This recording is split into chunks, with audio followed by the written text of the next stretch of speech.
Assalamu alaikum jama'a. Sunana Malaman Tabaji. Kamar yadda ku gana baji akan gadon nan, zan ba ku sauran bayani.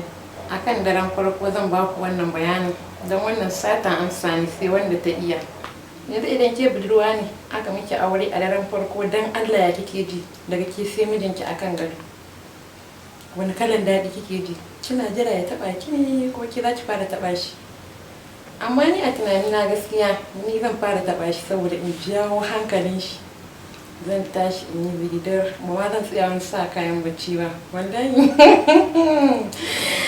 Ai yiri idan na yi digiri din nan zan ɗauko zanin gado in lallaɓa jikina in fara liliya shi ina shafa shi har hankalin shi ya tashi. Haka fa ake jawo hankalin mazan fa. Daren farko dan Allah shine mai daraja. Kar ki bari ya rena ki ko da ya fi karfin ki daure ki ciji. Wayyo Allah daɗi. Bari in ba ku labari akan wata ƙawata daren farko. Wayyo daɗi. Wayyo Allah, na ji hankali na ya tashi wallahi.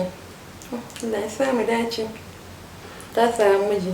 To shi mijin nan dai jarumi ne gaskiya sosai. Ta bani labarin ya caza mu kwakwalwa na, amma na ji daɗin labarin saboda haka ake so.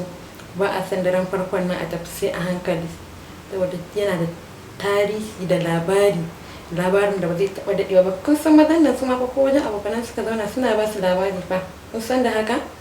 To dan Allah dan Annabi ki yi ƙoƙari ki samu ki shiga daga ciki saboda daren farkon nan kake bari ya wuce ki. Kun san mazan fa kala ne.